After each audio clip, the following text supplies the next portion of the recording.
ಸ್ವರ್ಗದಂತಿದ್ದ ದೇವನಗರಿ ಇದೀಗ ಅಕ್ಷರಶಃ ನಲುಗಿ ಹೋಗಿರುವಂಥದ್ದು. ಪ್ರವಾಸಿಗರಿಂದ ತುಂಬಿ ತುಳುಕುತ್ತಿದ್ದಂತಹ ಈ ಒಂದು ಸ್ಥಳ ಇದೀಗ ಸ್ಮಶಾನ ಮೌನಕ್ಕೆ ಜಾರಿರುವಂಥದ್ದು. ಅಂಥದ್ದೇ ಒಂದು ಸ್ಥಳದಲ್ಲಿದ್ದೀನಿ, ನೋಡ್ತಾ ಇರ್ಬೋದು. ಇದು ಕೇರಳದ ವಯನಾಡಿನ ಅಟ್ಟಾಮಲೈ ಎನ್ನೋ ಸ್ಥಳದ ಪುದಿಯ ವಿಲೇಜ್ ಅನ್ನೋ ಒಂದು ಊರು ನೋಡ್ಬೋದು. ಸಂಪೂರ್ಣವಾಗಿ ಈ ಕಳೆದ 4 ದಿನಗಳ ಹಿಂದೆ ಸುರಿದಂಥ ಭಾರಿ ಗುಡ್ಡ ಕುಸಿತಕ್ಕೆ ನಲುಗಿ ಹೋಗಿರುವಂಥದ್ದು.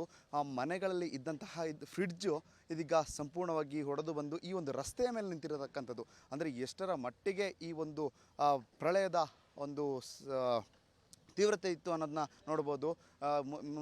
ಮುಂದೆ ಹೋಗೋದಾದರೆ ಈ ಭಾಗದಲ್ಲಿ ಒಂದು ಇಟಾಚಿಗಳು ಕೂಡ ರಕ್ಷಣಾ ಕಾರ್ಯಾಚರಣೆಯನ್ನು ತೊಡಗಿರ್ತಕ್ಕಂಥದ್ದು. ಕಳೆದ 3 ದಿನಗಳಿಂದ ಕೂಡ ನಿರಂತರವಾಗಿ ಕಾರ್ಯಾಚರಣೆಯನ್ನು ತೊಡಗಿರ್ತಕ್ಕಂಥದ್ದು. ಅಂದರೆ ಈಗ ಕೊಂಚ ಆ ಭಾಗದಲ್ಲಿ ಏನು ರಸ್ತೆ ಸಂಪರ್ಕ ಕಲ್ಪಿಸಿರೋದ್ರಿಂದ ಇಟಾಚಿಗಳು ಆ ಒಂದು ರಸ್ತೆ ಮೂಲಕ ಬಂದು ಈ ಭಾಗದಲ್ಲಿ ಹುಡುಕಾಟವನ್ನು ಕೂಡ ನಡೆಸ್ತಾ ಇರ್ತಕ್ಕಂಥದ್ದು.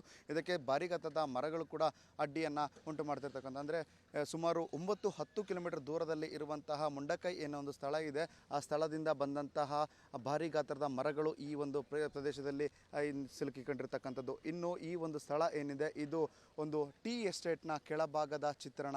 ಇದು ಸಾಕಷ್ಟು ಕಾರ್ಮಿಕರಿಗಾಗಿ ನೀಡಿದಂತಹ ಮನೆಗಳು ಇವುಗಳು ಕೂಡ ಸಂಪೂರ್ಣವಾಗಿ ನಲುಗಿ ಹೋಗಿರುವಂಥದ್ದು. ಇಲ್ಲಿ ಒಂದು ಟೀ ಎಸ್ಟೇಟ್ ಏನಿರುತ್ತೆ, ಟೀ ಎಸ್ಟೇಟ್ಗೆ ಬಂದಂತಹ ಕಾರ್ಮಿಕರಿಗೆ ನೀಡಿದಂತಹ ಮನೆಗಳು ಇವುಗಳೆಲ್ಲ. ಈ ಭಾಗದಲ್ಲಿ ಸಾಕಷ್ಟು ಮನೆಗಳು ಕೂಡ ಇದ್ವು, ಈಗ ಯಾವುದು ಕೂಡ ಇಲ್ಲ, ಎಲ್ಲವೂ ಅವಶೇಷಗಳಾಗಿ ಹೋಗಿರುವಂಥದ್ದು. ಹೀಗಾಗಿ ಸಾಕಷ್ಟು ಹುಡುಕಾಟವನ್ನು ಕೂಡ ನಡೆಸಿರ್ತಕ್ಕಂಥದ್ದು. ಈಗ ಮುಂಡಕೈ ಆಗಿರ್ಬೋದು, ಚೂರ್ಲಮಲ್ಲ ಹಾಗೂ ಅಟ್ಟಮಲ ಭಾಗದಲ್ಲಿ ತೀವ್ರವಾಗಿ ಹಾನಿಯಾಗಿರೋದ್ರಿಂದ ಈ ಸಮಸ್ಯೆ ಎದುರಾಗಿರುವಂಥದ್ದು. ಈಗ ಏನು ಆ ಬೆಟ್ಟ ಪ್ರದೇಶಗಳೇನಿದ್ದಾವೆ ಆ ಭಾಗದಲ್ಲಿ ಹುಡುಕಾಟವನ್ನು NDRF ತಂಡಗಳಾಗಿರ್ಬೋದು, ರಕ್ಷಣಾ ತಂಡಗಳು ಮಾಡ್ತಿರುವಂಥದ್ದು. ಇದು ಚಾಲಿಯಾರ್ ನದಿಗೆ ಒಂದು ಸಂಪರ್ಕ ಕಲ್ಪಿಸುವಂತಹ ಒಂದು ನದಿ ಇದು. ಅಂದರೆ ಮೇಲ್ಭಾಗದ ಮುಂಡಕೈಯಿಂದ ಹರಿದು ಬಂದಂತಹ ಜಲಪಾತ ಏನಿದೆ ಇದು ಹೋಗಿ ಚಾಲಿಯಾರ್ ನದಿಯನ್ನು ಸಂಪರ್ಕಿಸ್ತದೆ.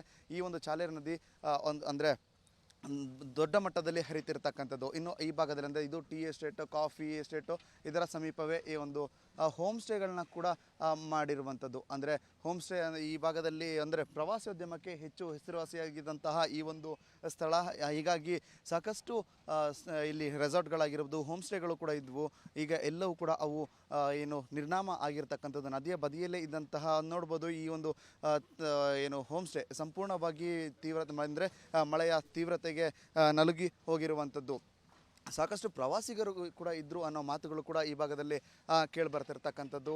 ಅಂದರೆ ಏನು ಈ ಒಂದು ಊರೇನಿದೆ ಇದು ಹೆಚ್ಚಾಗಿ ಪ್ರವಾಸೋದ್ಯಮಕ್ಕೆ ಹೆಸರುವಾಸಿ ಆಗಿರೋದ್ರಿಂದ ಇದಕ್ಕೆ ಹೆಚ್ಚಿನ ಪ್ರವಾಸಿಗರು ಕೂಡ ಆಗಮಿಸಿದ್ರು. ಸದ್ಯ ಇದೀಗ 200ಕ್ಕೂ ಹೆಚ್ಚಿನ ಮೃತದೇಹಗಳು ಕೂಡ ಪತ್ತೆಯಾಗಿದೆ.